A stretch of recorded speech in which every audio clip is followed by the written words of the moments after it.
So, hi guys, welcome back to my channel. At ngayon, maglalaro na naman ako ng ML. At ang gamit ko dito ay yung bonus round daw, sabi nila. Pero,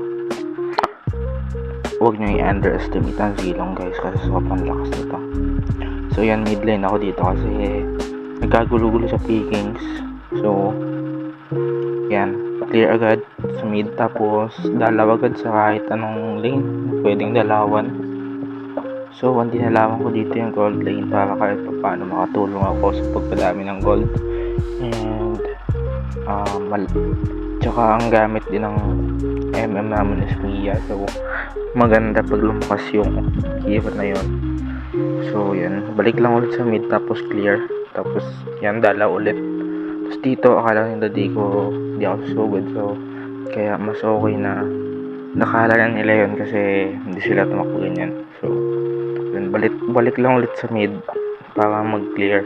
So, yan, huwag nyo akong gagayahin dito guys kasi pag low health na kayo, tas yan, feeling nyo hindi nyo na kaya, huwag nyo lang ituloy. So, dito guys, napana ako.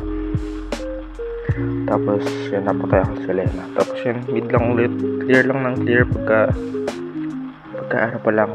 start pa lang ng laro or pagka early game pa lang. Yan.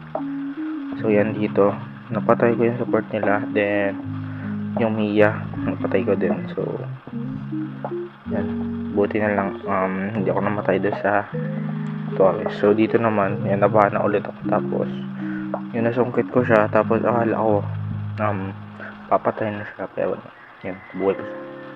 So yan, dito din medyo nagiging greedy ako, nagiging maasim ang laro. So yan, dalaw lang sa lane na pwedeng dilawan. So kung kaya mag-push kayo guys para hindi kayo malugi sa push pag late game na. Tsaka malaki din yung gold na nabibigay niyan. So yan, push lang. Tapos yan, pag nakita nyo mag-isa lang, so tingin nyo kaya nyo guys, palagan nyo katulad nyan. So ang ano ko din dito guys, ang tawag dito, ang advice ko dito sa inyo guys, wag puro sabihin natin, dapat balance lang yung build nyo. Kumbaga, kung mag-attack speed kayo, dapat may damage kayo, or kung magda-damage build kayo, dapat may attack speed kayo. Kumbaga, dapat balance yung dalawang yan. Hindi mas malakas, hindi mas masakit, hindi din sobrang bilis, hindi din sobrang sakit guys. Basta sakto lang, kasi pagka yung sakit na yon, sobrang bilis ng attack speed, yun, okay na yun. Mas okay na balance lang yung guys, build nyo para hindi kayo malugi. Kasi minsan guys, ang namamali ko dito gawin minsan, puro damage build ako, yun yan ang gamit ko. Blade of Heptasis, yun yan, malipik ka. So mali yun guys.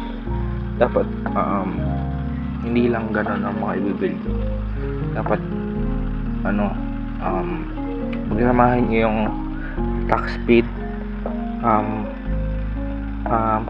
critical damage, tapos physical damage para mas masakit siya guys. So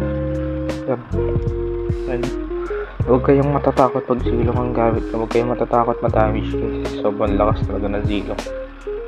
So hindi lang talaga masyadong nakikita ng kasi dahil ngayon sinasabi bonus round lang si zilong, pero guys, hindi bonus round na zilong guys pag sobrang lakas ng gumamit.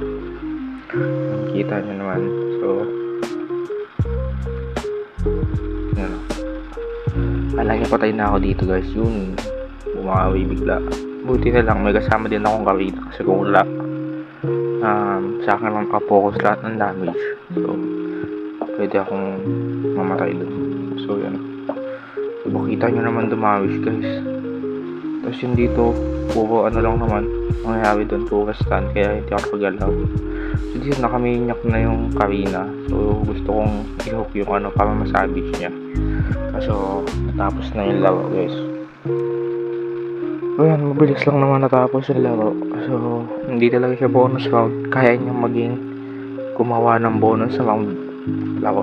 So Yan guys.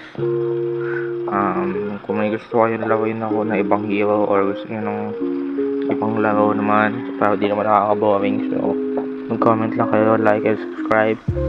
Malaking tulong yan sa akin guys. Thank you sa panonood and good luck guys. Goodbye.